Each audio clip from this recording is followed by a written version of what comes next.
appear around the globe. Unidentified objects streaking across the sky. Wow, look at that. Home video cameras capture it all.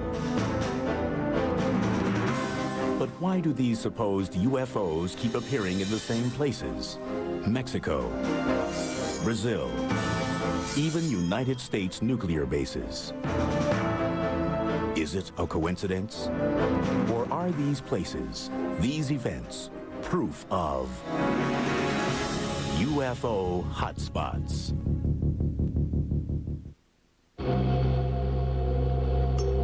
Sao Paulo, Brazil, 1988. Gulf Breeze, Florida, 1988. Las Vegas, Nevada, 1990. Mexico City, Mexico, 1991. Wow, whatever it is, it's something strange. What do all these cities have in common? There are so many UFO sightings reported in these places that they are all considered to be UFO hotspots. A UFO hotspot would be an area that represents a high number of sightings of abnormal or unusual aircraft that are unidentifiable. It's been long recognized that UFO sightings tend to come in waves. In other words, there's an area of the country or the world where the number of UFO sightings increases for some unknown reason. There are theories about why these areas seem to attract UFO attention. To some, the reason is the natural forces of the Earth, like volcanoes and earthquakes. The UFOs appear to be observing us. Well, the UFOs have come to certain spots because of what's going on at the time. One of the things that seems to stimulate UFO activity is a major disruption in the Earth. Still others believe that human behavior is at the root of these sightings. One of the things that has to do with hotspots is that once somebody notices something, then others are going to look also. That you may not pay much attention to your surroundings. Someone says, gee, last night there were 3 mysterious lights went by. The next night you're going to be watching, and there's a much better chance that you're going to see them than if you're just sort of walking along, looking at your feet. According to the National UFO Recording Center, there have been more than 13,000 UFO sightings in the United States since 1990, making such places as the mysterious Area 51 in Nevada, Washington State, and Florida UFO hotspots.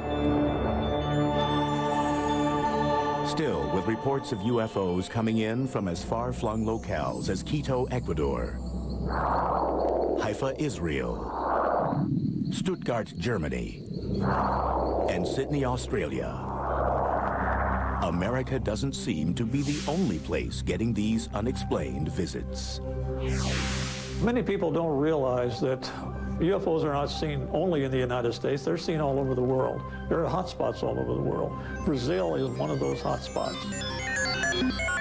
With 549 sightings, Brazil was second only to the United States in reported UFO activity in 2001. And unlike America, where UFO reports are traditionally met with skepticism, Brazil has a strong tradition of accepting UFO sightings and even publicly conducting government investigations. Generally, South American countries are more open to this type of thing. There are other cultures that are more tolerant of people's perceptions, their emotions. They're more open to events that may be part real, part mystical, and they do not have the same strong norms, you might say, against reporting unusual or paranormal kinds of experiences. We also have to think in terms of the kinds of religions that predominate, in that if you have religions that make opportunity for saints and angels and things like that, the idea of powerful visitors from afar is, I think, much more easy to accept. October 15th, 1957. Brazil is the location for one of the world's first accounts of an alleged alien abduction. Antonio Villas-Boas was a young man. He was driving a tractor in a field. He claimed he saw an object come down out of the sky and land nearby. He was greeted by aliens, taken on board, washed off with some kind of a substance that smelled very badly to him. He made him vomit, and he later thought maybe that might have been something like a disinfectant or the like. While he was in this enclosure, a female alien type came in and had sex with him.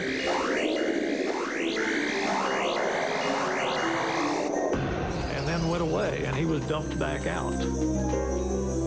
To many, this seems like an outlandish story.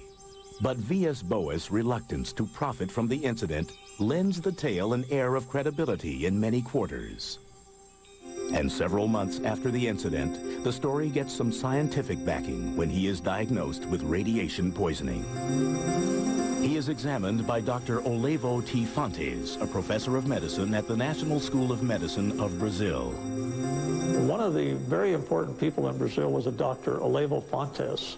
He was a medical doctor. He worked for the Brazilian government. He investigated the case, and he said that as far as he was concerned, it was a good case. It really happened the way that the young man said. Less than 6 months after the alleged Vilas Boas abduction, the Brazilian Navy has a well-documented encounter with a UFO. In February of 1958, aboard the Almirante Saldanha, a civilian photographer named Almiro Baruna takes 5 photographs of what seems to be a ringed, oval-shaped object. The photographs are shown to Juscelino Kubitschek, the president of Brazil. Not wanting to keep this information secret, Kubitschek releases the pictures to the public, and they soon appear on the front pages of the nation's newspapers. That particular UFO was never seen again, but UFO incidents like that on board the Almirante Saldanha continue to be reported to this day in Brazil. In the mid-1990s, Brazil's UFOs again make worldwide headlines. On January 20th, 1996, it is alleged that extraterrestrials were recovered in Varginha, Brazil. The emergency personnel were called in. They were able to recover one of them for certain, as rumor has it, and allegedly took it to a local hospital. According to unconfirmed reports, government doctors perform an autopsy on the alien. And of course, from this point, the trail goes cold, and no one is quite sure as to where that particular ET or alleged ET had disappeared to. Despite several purported eyewitness accounts, the Brazilian government, which has been so forthcoming in the past, denies the Varginha encounter and that an alien was ever captured. Everything that was in any way connected with this sighting somehow vanished. Ironically enough, after this creature was allegedly recovered, there was a high number of UFO sightings in the area. While most experts doubt the veracity of the Varginha ET incident, the long persistent history of UFO sightings in Brazil is harder to ignore. One curious theory proposes that the ongoing destruction of the Amazon rainforest may be attracting extraterrestrial attention.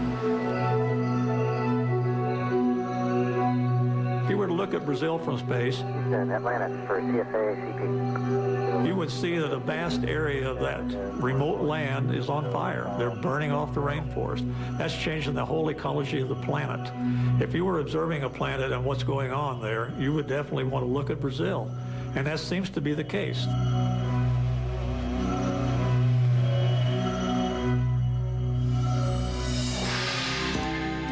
Coming up, in Mexico, mysterious images caught on tape during a solar eclipse seem to suggest that the world's sacred sites may be UFO hotspots.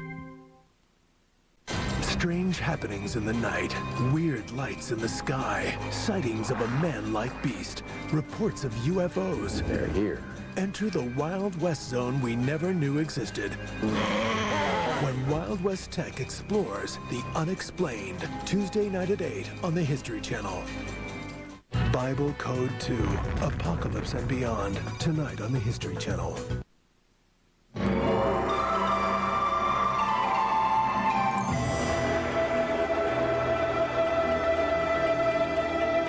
Mexico is a land with a sacred past. A land dotted with pyramids built by the ancient Mayans and Aztecs. Monuments to the gods still standing hundreds of years after their makers are gone. Could the sacred energy that permeates these buildings be attracting otherworldly visitors and making Mexico a UFO hotspot? There are areas around the Earth known as sacred spots. And these areas have been known for a large number of sightings of abnormal or unusual aircraft that are unidentifiable. July 11th, 1991, in an event predicted hundreds of years earlier by the Mayans. The longest solar eclipse of the 20th century shrouds Mexico City in midday darkness. Millions of people look towards the heavens, many armed with their video cameras. But their cameras capture more than they expect. People all over the city, Mexico City, were taking videos. And they were getting things that weren't the eclipse. They were getting strange things flying around in the sky. Nearly 20 different people scattered across the city videotape what appears to be a saucer-shaped object floating above the horizon. Theories surface as to what the strange object may be. Once the moon passes directly in front of the sun, of course, it gets quite dark, and you can start to see the stars, you can see the bright planets, you can see Venus or any other bright star or planet that happens to be above the horizon at that time. Undoubtedly, that's what a lot of people were seeing. But when all of the different videos shot from multiple locations around the city are analyzed, the images seem to show Venus and the mysterious object as clearly separate entities. Some experts offer another theory. Perhaps the phenomenon is the result of the video cameras themselves, as Mexico's emergence as a UFO hotspot coincides with the proliferation of affordable home video recorders. A camcorder is made with an automatic focus and an automatic aperture control to try to control the amount of light. And so it is not made to focus against a dark background. An automatic camera cannot focus on these objects without seeming to impart motion and changes in shape to it. But many disagree that the sightings were just a trick of the camera and point to subsequent events as proof. Over the course of the next 6 years, more than 1,500 videos and photographs of UFOs surfaced throughout Mexico. Many of the alleged UFO sightings appear near ancient Mayan and Aztec pyramids. One area with a lot of sightings is Tepoztlan, a resort village some 60 miles south of Mexico City. According to UFO researcher Carlos Diaz, 60% of its residents report having seen a UFO. And local air traffic controllers confirm that radar regularly detects unidentified objects over the area.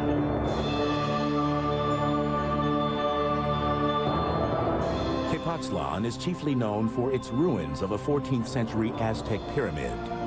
To some ufologists, ancient sacred spots like this one represent power points that may be attracting UFO activity. There are many power spots around the world where there's certain geological activities and fluctuations in the fields. You might call them vortexes or portals, where there is a lot of UFO activity. Some believe that extraterrestrials have used these portals to enter our world, and also that they may have actually been responsible for the construction of some of the world's ancient sacred sites, including the Great Pyramid in Giza, Egypt. There's less than 2/100ths of an inch tolerance between the stones. The tolerances to which it's built exceed the tolerances that we use in our space capsule. The more you study the Great Pyramid, the more you begin to realize there was something going on there that goes beyond our understanding. More than 4,000 years old, the pyramid is built from over 2 million stones. Each side is perfectly oriented to the cardinal points of the compass: north, south, east, and west. The maximum error between the side lengths is astonishingly less than 0.1%. People have looked at these structures and said, well, you know, they must have built these with some idea of making contact with aliens, or the aliens have somehow helped them build these structures. Another theory is that both the ancient architects who built the sites and the alleged UFOs who visit them are attuned to a supposed geomagnetic energy force called ley lines, a grid-like pattern that covers the entire Earth. Ley lines are geometric. They're like fields or lines of energy. And there's all kinds of intersections of certain ley lines which seem to create magnetic anomalies. Ley lines have also been linked to tectonic activity, the movement of the Earth's plates, a force that results in earthquakes and volcanoes, and provides another potential explanation of UFO activity in Mexico. One of the reasons I believe that Mexico City is indeed a hotspot for unidentified flying objects is due to the volcano that's near Mexico City, where large numbers of legitimate unidentifieds have been filmed.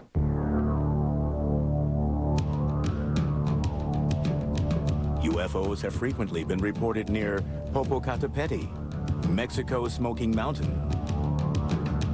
They've been keeping a camera on that mountain ever since it started erupting, and they've been finding in those pictures very clear disc-shaped objects. Now, some people have tried to explain them as rocks that are blasted out of the volcano, and they take an aerodynamic flight path and look like there's something flying when they're not. That's pretty hard to believe when you see the direction they actually go. They come down and toward the mountain rather than going up from the mountain.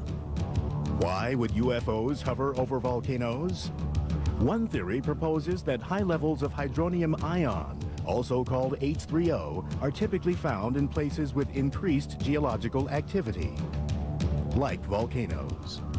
H3O has an extra hydrogen atom in it, and that extra hydrogen atom can be split off and used as hydrogen fuel or for energy. And it's in the splitting of this extra particle that you can create a fusion effect. It's possible that these UFOs may be harnessing this type of energy for their systems to perhaps propel themselves through the atmosphere. So perhaps UFOs are interested in Mexico more as an intergalactic gas station than for its sacred ancient structures.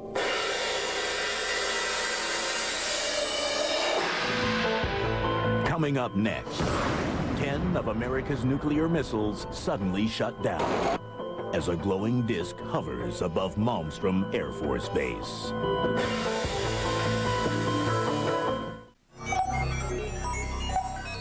As the control center for some 221 Minuteman intercontinental ballistic missiles, Malmstrom Air Force Base near Great Falls, Montana, is an essential part of the nuclear arsenal for the United States. For decades, Malmstrom and other strategic air command centers like it have been the primary potential targets for the country's enemies. But many UFO experts wonder if these bases have also been attracting a different kind of attention. Are America's nuclear installations UFO hotspots? One interpretation of UFO activity is that these entities, assuming that they are entities, are interested in our technological development. We're a very violent species, as you know if you watch television at night. So that alone is a reason that they would have to pay attention to what we're doing. March 16th, 1967. Reports of UFOs at Malmstrom seem to demonstrate an extraterrestrial interest in America's nuclear forces. The way it happened, according to Robert Salas, who was stationed underground in one of the missile complexes, was that he received a phone call from a security guard up on ground level, saying, in effect, that there was a large, red, glowing, disc-shaped object hovering in front of the facility. And the guards were extremely frightened about this, as you can imagine. He kind of laughed and sort of said, you know, back off. A security guard called a second time, saying, even more panicky, that the UFO was now hovering right outside the gate and was very close. They were observing the status board in the launch complex, and they noticed that the missiles started going offline. Clunk, clunk, clunk, clunk, clunk. 10 of the missiles, one at a time, just boom, boom, boom, boom, shut down. The missiles quit functioning. So we were really out of business as a nuclear deterrent at that time. The incident at Malmstrom is neither the first nor the last time that the security of the United States nuclear sites is supposedly compromised by a UFO incursion. This